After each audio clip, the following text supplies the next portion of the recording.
Hello, everybody. So today we're going to talk about workers' exposure to radiation after the nuclear power accident. We're going to start off hearing from Mr. Ikeda.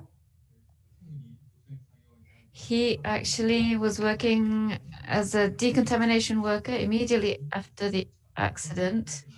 So he will talk about his experiences working in decontamination, and he'll talk about the current network between decontamination workers and workers who are being exposed to radiation. And following that, I will talk more about how this exposure to radiation isn't limited to within the nuclear power plant. My name is Minoru Ikeda. In 2014, from February, I was in Namie doing decontamination work. At the time, Namie was classified as a difficult to return zone, and I was working to remove grass and topsoil and put it into bulk bags. Namie at the time was really beautiful, and at the time of year it was April. We could see all the cherry blossom. It was really, really beautiful.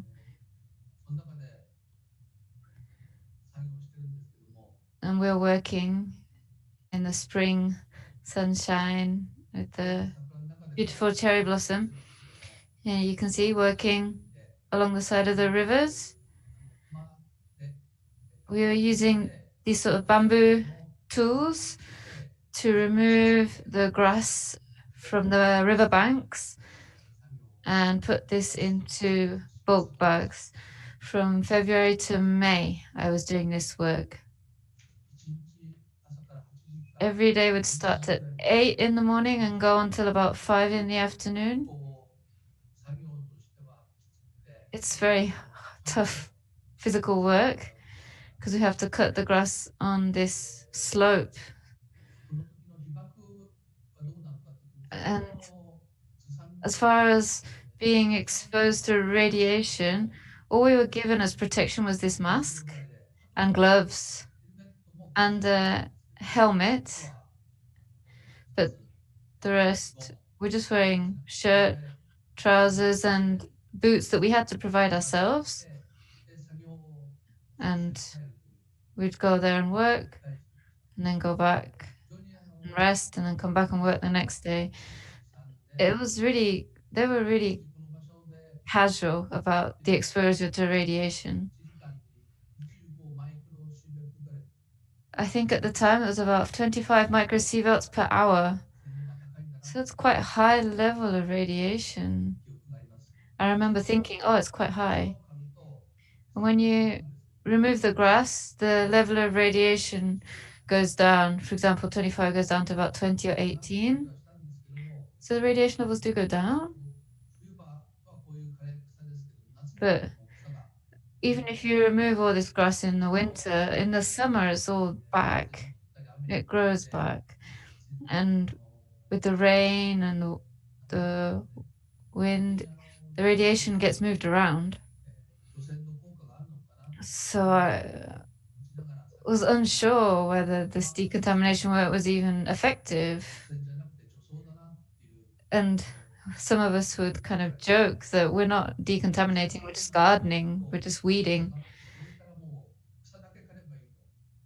And towards the end, what we were doing at first was removing the grass and then taking off 5 centimeters of the topsoil and putting it in the bulk bags. That's like how it should be done. But when we run out of time, people were saying, "Oh, there's no time. Just take off the top, the grass." So even the work we were doing, it wasn't very thorough. And so I was really questioning, is this really helping or is this really effective? And then in August 2010, I went to the Daiichi nuclear power plant. And within the power plant, I was working in the reactor 1, 2, 3, 4. And then there was also an office tower. And we were removing rubble and equipment that was left behind.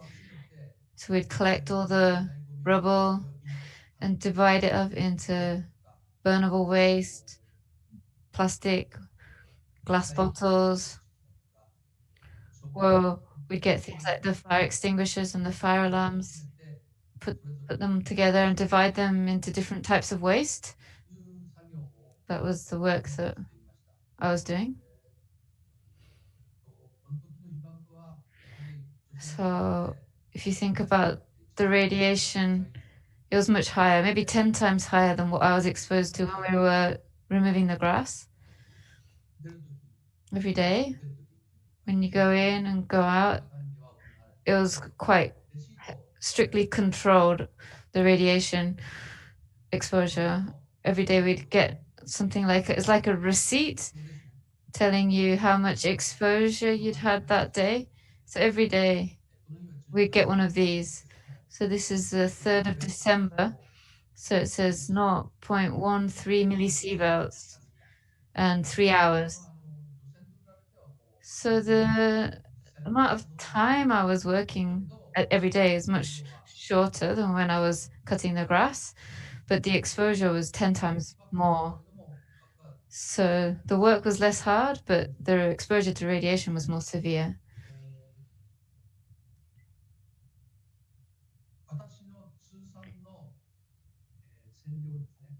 And the total amount of radiation that I was exposed to, I have this personal record.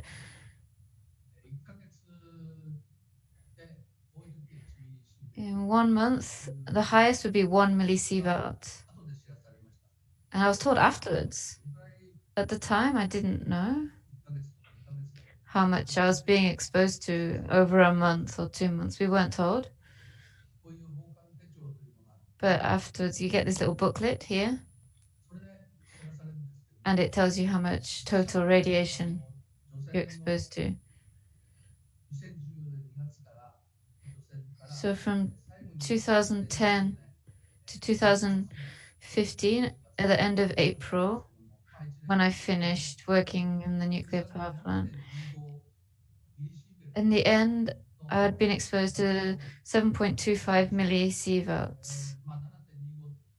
7.2, it doesn't seem so high, maybe, but if you compare it to the national criteria for being able to receive compensation if you get leukemia, is 5 millisieverts. So I was over that criteria. So after that, I realized when I'd finished doing the work, I realized, oh, I've been quite exposed. This is in the toilet, some graffiti, and it says, I love Fukushima 1. But it says, but my body is becoming sick. So everyone was worried about the exposure to radiation while they were working. But we were paid. So yeah, we were paid, but we're still worried. And I stopped working there in 2015, and it's been 5 years since then. But I'm always thinking about that exposure and am I gonna become ill? I live in Tokyo now, but I think there's more than 100,000 people like me who've been working in Fukushima doing decontamination work. So it's been 10 years.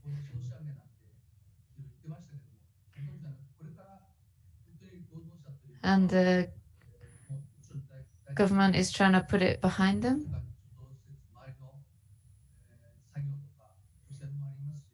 but there's lots of decontamination work still going on.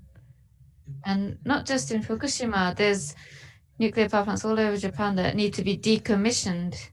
And every time they're going to be decommissioned, there's going to be more workers like myself who are going to be exposed to the radiation.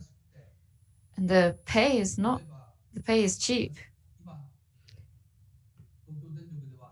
At the moment, Tokyo Denroku Tokyo Electric Power, from 2 years ago, they divided up the areas, and we had all masks and protective clothing on, but you can see this red, yellow, green, they divided up into different zones. Tokyo Electric Power did this, and you could just wear a normal three-dimensional mask, and it's all been improved, they said. So, and they said we were in R zone, I was in R, and that's like Anorak area. So, or Y areas cover all area, G is general area. They said it's just normal workloads are fine for you. So, because they've made it easier, they've made the working conditions better, but actually, I'm not sure whether it was really okay. Would this basic mask really be okay? We were working with this, totally unsure about whether we had the sufficient protective gear on or not. We don't use these complete like masks, but by dividing up into different areas, they could, people in our zone get like 15,000 yen a day, people in another zone got a different, people in Y zone got like half that amount per day. And so depending on what area you worked in, you got paid different. It was all about cost cutting, and so the wages go lower, and they've really relaxed the rules on decontamination, and I think from now on they're going to try and use as little money as possible with disposable workers, as it were. I think that's the direction we're headed in, and people like us working on site,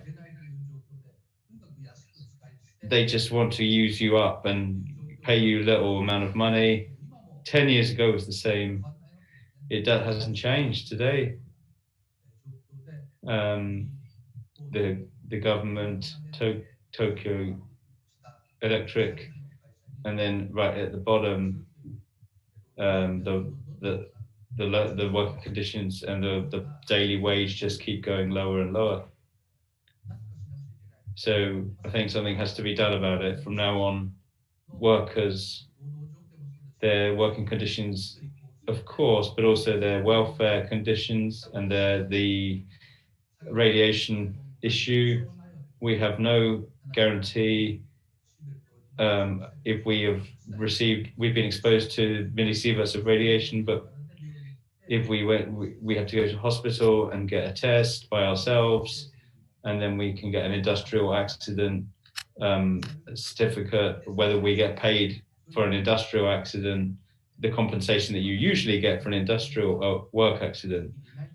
There's no responsibility like that. And so some people have started court cases against Tokyo Electric and the government, but we want to improve working conditions for workers.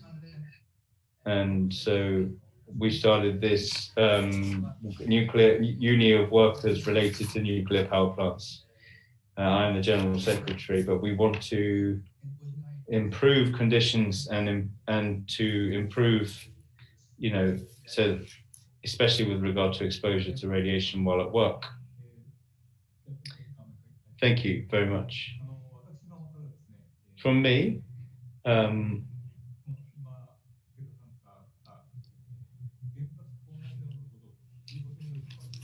we heard about how people become exposed to radiation while working.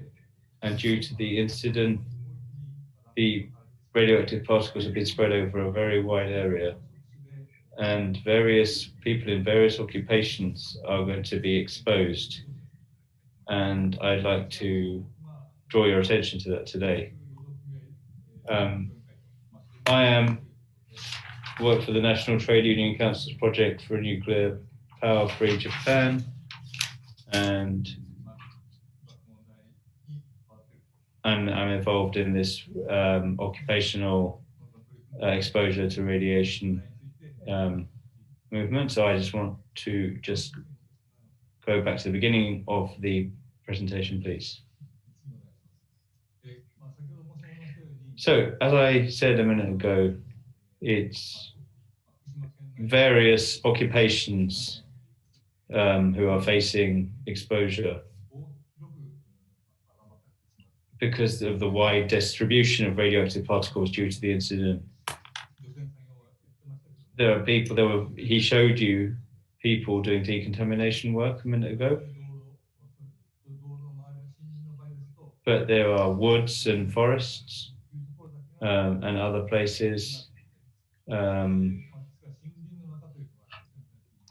then in Fukushima Prefecture, I think 70% of it is woodland. So a lot of the woodland has not been decontaminated at the moment. I mean, they are making some progress towards decontamination, but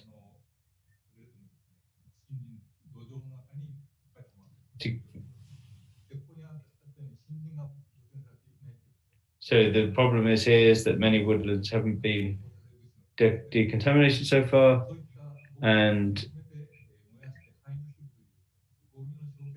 the incineration plants for rubbish and the wood biomass electricity generation plants also. There is exposure to radiation at these places also, and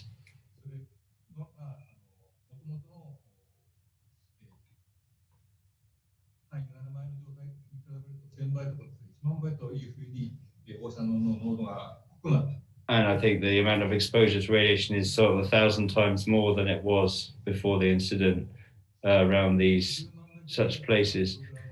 100,000 becquerels, in excess of 100,000 becquerels.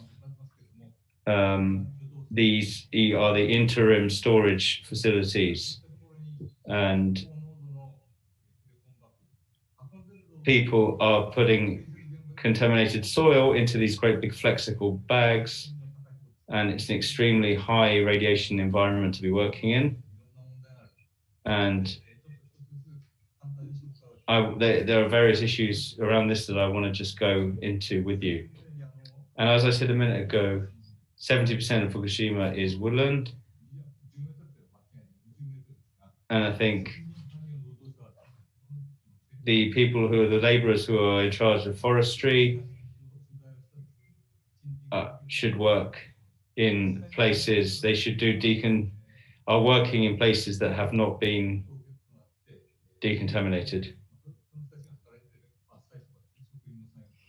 So there are employees working in thinning the lumber, thinning the trees around there. But we are saying that they need to measure where is high radiation and where is low radiation. And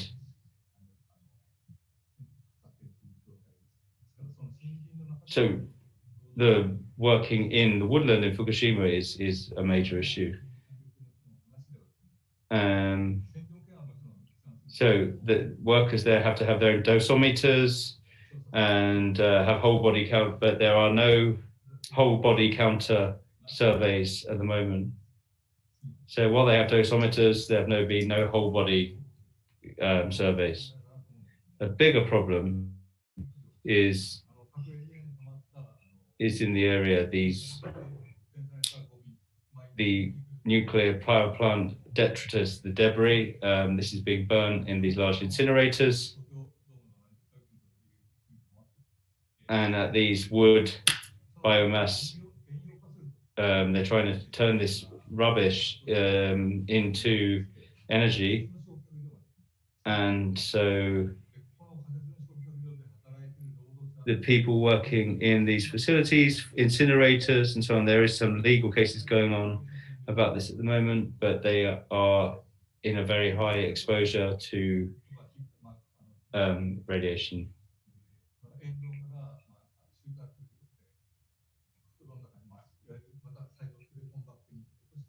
They put this rubbish into a silicone bag and then burn it, incinerate it. There's a lot of maintenance, especially cleaning the part of the furnace. So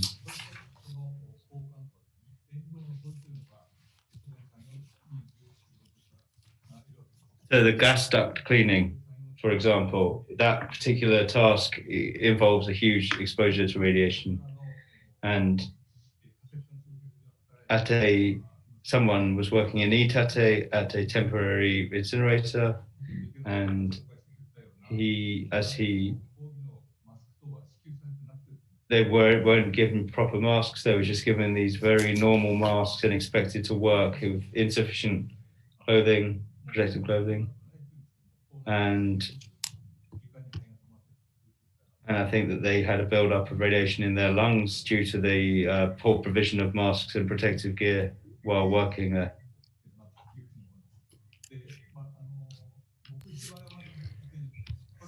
So when we're looking at the wood biomass power plants, they're using contaminated wood as fuel.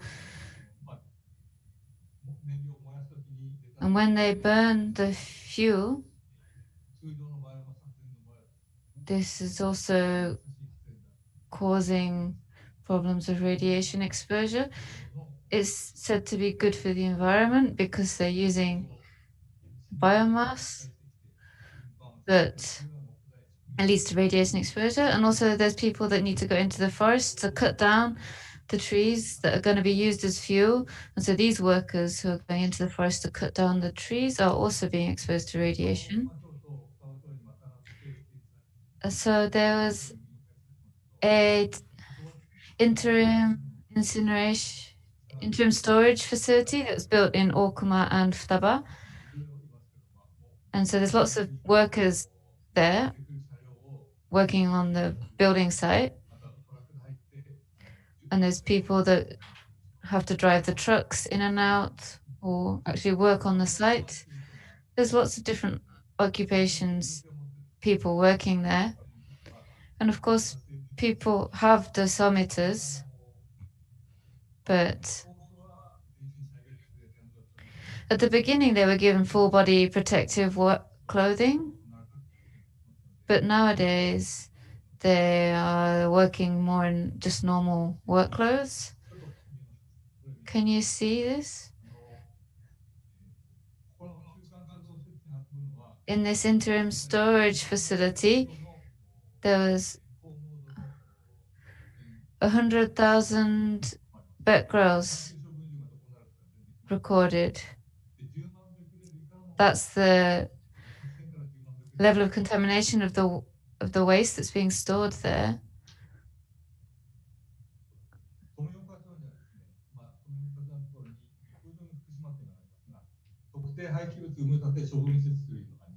And they're planning to move this. This waste is actually being moved to a more permanent facility. And you think about the workers that are involved in now moving this highly contaminated waste. They are being exposed to the radiation that's leaking out of the bulk bags. If you think the waste inside the bag is 100,000 becquerels, and it's leaking out, the radiation's leaking out. Imagine the exposure of the workers that are transporting this.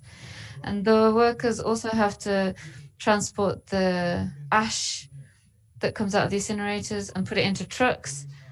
This ash is very highly contaminated with high concentration levels of radiation. All these workers are also being exposed to radiation.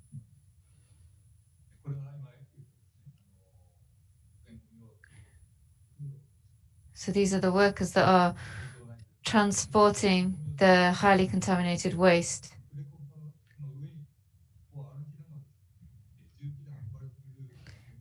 And they transport the waste using heavy machinery.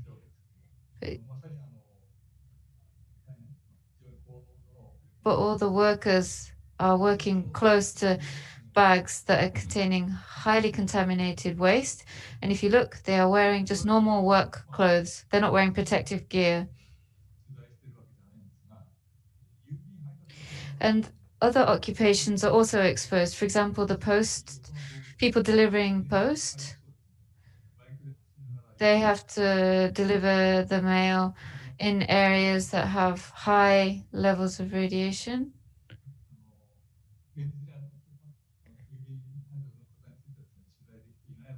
I haven't had a chance to speak to anyone who is working as a postman, so we don't have direct testimony, but we can assume that they are being exposed. And there's also the railway maintenance workers, because as the railway lines are restored, people have to work along the railway lines to maintain them.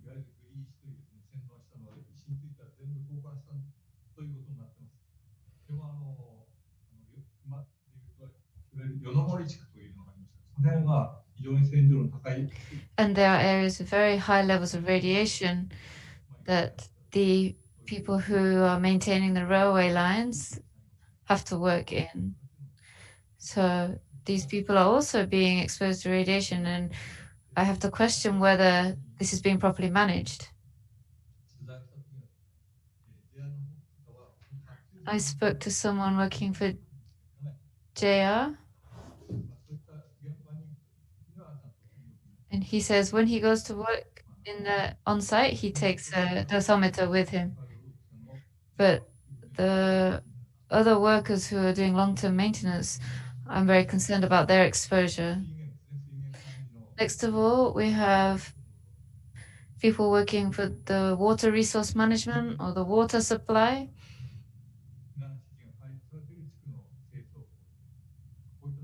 And also sanitation workers. All these kind of people have the risk of being exposed to radiation. When I went to observe in Tomioka-cho, the sanitation workers were working in incineration areas, transporting waste. It was highly contaminated. And there were some places I were told not to go too close to because the radiation is so high. So I'm really concerned about their exposure as well.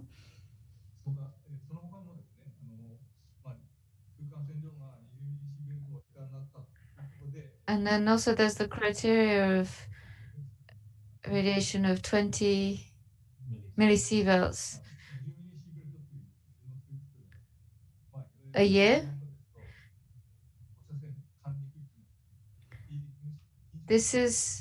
Means that people are being forced to live in areas with a risk of radiation exposure.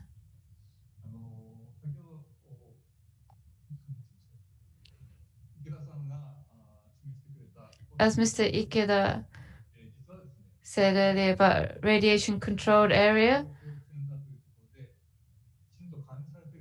these areas that are being managed properly.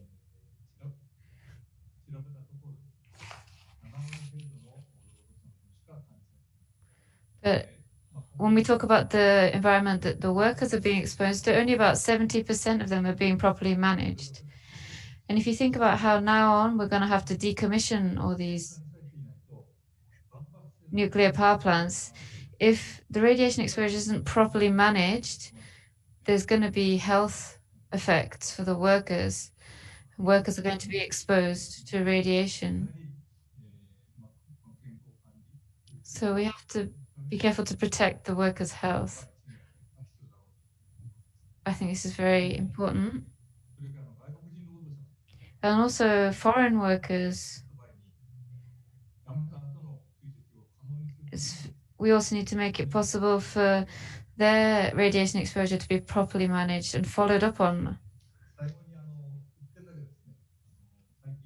And finally,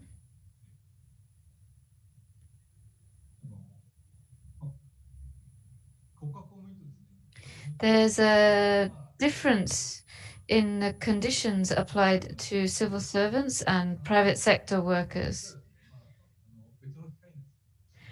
I think I'm not going to talk about this today, and maybe we'll have another opportunity to talk about this inequality between civil servants and private sector workers. That's all from me. So as Mr. Ikeda said earlier, from now on, all the nuclear power plants in Japan are going to have to be decommissioned at some point, even if it's been functioning properly as a nuclear power plant. At some point, it will have to be decommissioned, and many, many workers are going to be exposed to radiation through the decontamination process, and we need to carefully consider how their health will be managed. So today it's 10 years since the disaster. The Japanese government roadmap says in 30, 40 years, they're going to decommission the nuclear power plants. But no one actually thinks the decommissioning is going to be done in 30 to 40 years. But they're just keeping the schedule. They're not changing the schedule and just trying to push ahead. And what actually happens? Who suffers? Is at the end of the day, it's the workers that have to get the work done, and it's the workers that are exposed to the radiation, and it's their lives that I question where they're really thinking about the lives of the workers. With such a tight schedule and forcing people to work so fast, you're putting extra risks. And if we're going to decommission all the nuclear power plants in Japan, we need to have a long-term plan. And first of all, we have to prioritize the health and lives of the workers. And I want the government and electricity companies to present such a roadmap where our health is being prioritized. As part of my union's activities, Tokyo Electric Power, for the road workers who have to work in their plant, they did a questionnaire for them about problems with contracts, working styles, about exposure to radiation and so on. They did a questionnaire on its employees. And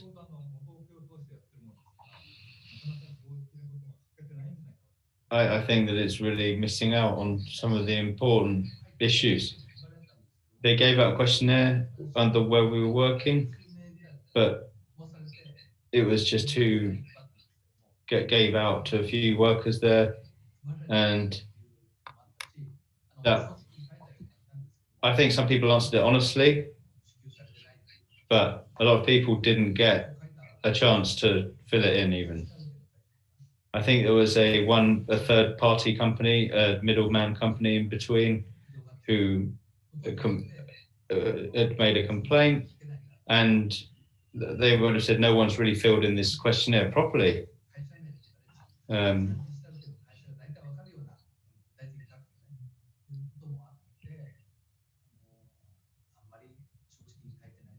I think most people aren't filling it in honestly, and so we've done a questionnaire. So we've got the opinions of everyone working there, and we're reflecting the voices of the workers. They try and show it like that, but in reality, and that's so you're hearing the voice from the coalface. I don't think so. I don't think that they really are taking in the true, requests. That there are companies in between, contracting companies who contract subcontracts to the workers, and they're just just doing the work that they've been ordered to every day by their contracting company, and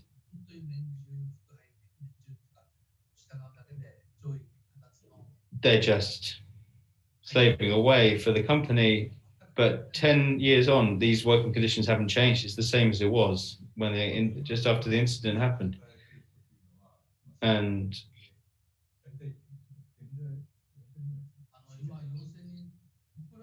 about 4,000 people 5 years ago, there was about 7,500 people moving around in a bus every day to work. And I think that's gone down to about 4,000 people. The working people up there have gone down. And I think, why is that? I think the work itself has changed, but I think they think the radiation hasn't gone down, so they can't put so many people in. They will have less people in there. That's their strategy, and that means less people. They stay there longer, and some of them have full masks, some of them have half masks, some of them have different levels of protective clothing to protect them. But compared to 10 years ago, I think the wages have gone down. The wages have gone down. There's more work, there's more longer working time. For people who are working there, the laborers themselves, we must change. I mean, the next 10 years, 20 years, 100 years, we have to be decommissioned. But when we're thinking about this, the country needs to be take responsibility in making sure that there's no disparity between workers and the conditions that they have. And I spoke about the exposure, occupational exposure at the power plant, outside the power plant as well.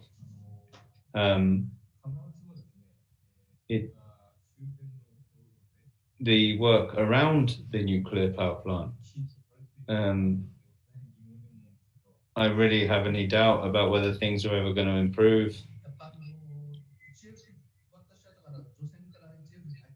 I went from decontamination to a different job, but there's definitely a disparity between workers who do decontamination and workers who do different work at the Fukushima plant. You know, there's almost like a sort of different levels and different levels of wages depending on when we're doing the same nature of work, but depending on where you are, you get discriminated against and your wage is different. So this is the true situation.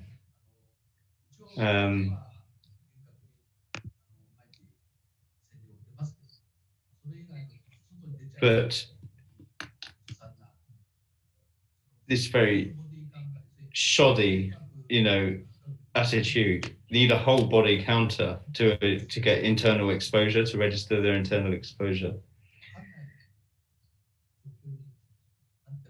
It just gets more and more unclear. I think we had a question here. How are the Daini workers doing these days?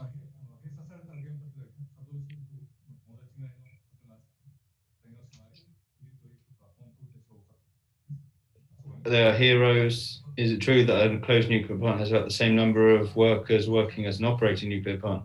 With the Daini workers, the Daini plant has been decommissioned, but they are doing work, sort of like supplementary work to the power plant that's now been gone offline. So the workers, there is a low exposure to radiation there, but I would say it's still as dangerous as it was in terms of a place to work.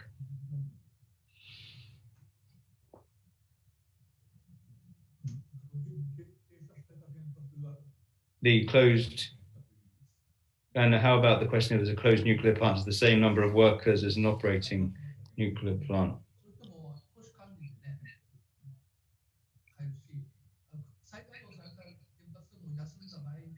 Well, it's when it's temporarily turned off, the nuclear plant is turned off, or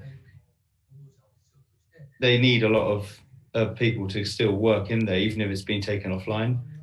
And for nuclear power plants that have been slated for decommissioning, they haven't decided how they're going to do it. I think it's the same else in the world, but how are you actually going to take this power plant offline and decommission it? This is a global problem, not just Japan, but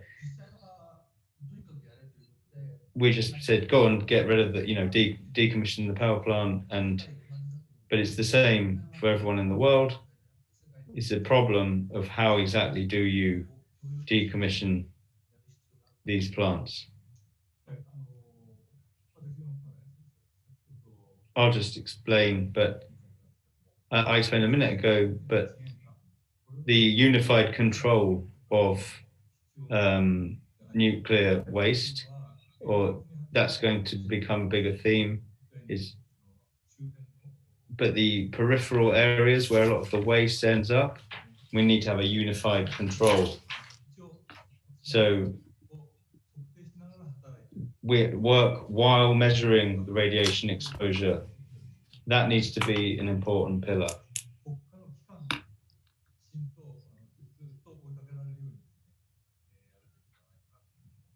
So that needs to be, we need the national institution, a government institution to ensure this.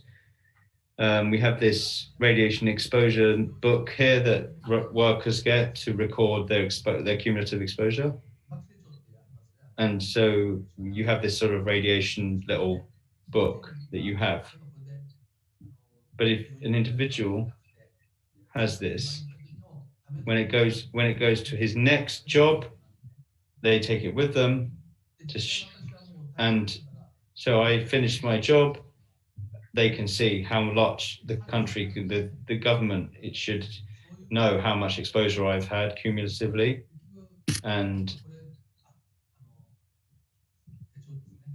so this personal exposure book gives you a monthly radiation exposure here, which is recorded here, as you can see.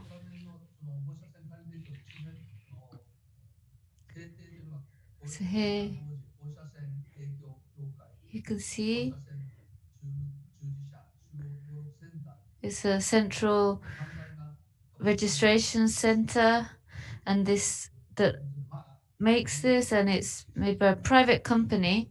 So it's a private company that creates these booklets. And every month there's a record of how much radiation I was exposed to in millisieverts every month. And so at the bottom it says 3.13, 6.13. That's that total annual exposure. And if you look and you can compare it to the next year, 2015, and the total, it comes up to the 7.25 that I mentioned earlier. But this booklet, I have it, it's my personal record, but the government doesn't keep a track of my exposure. So basically, it's up to me. I have to, or we workers have to manage our own health.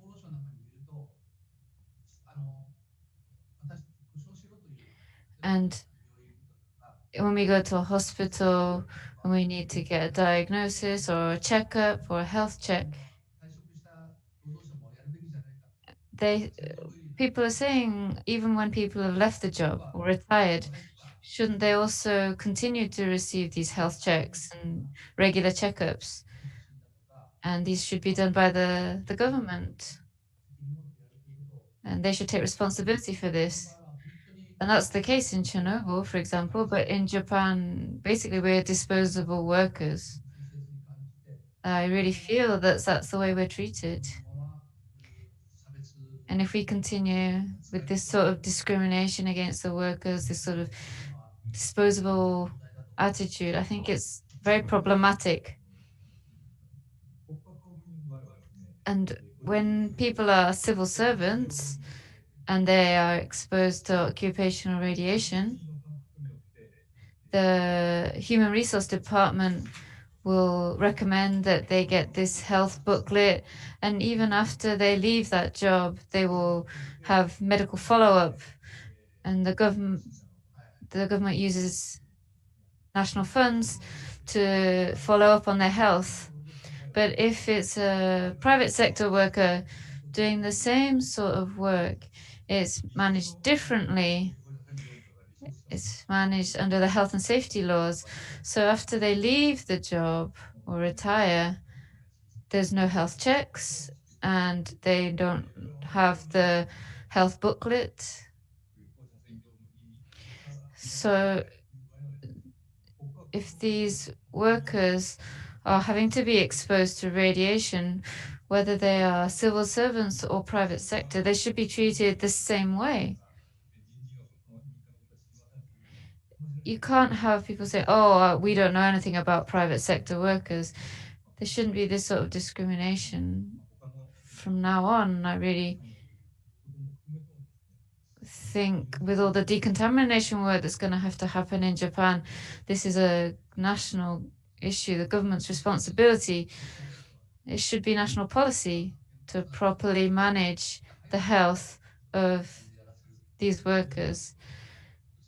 If the government just says, "Oh, we'll get the private sector to do the decommissioning," I don't think that's okay. So people say, "Oh, we didn't employ them; it's not our responsibility," but that's not acceptable. We have a little bit of time still, I think. We've been talking about this issue of radiation exposure, and what I really feel is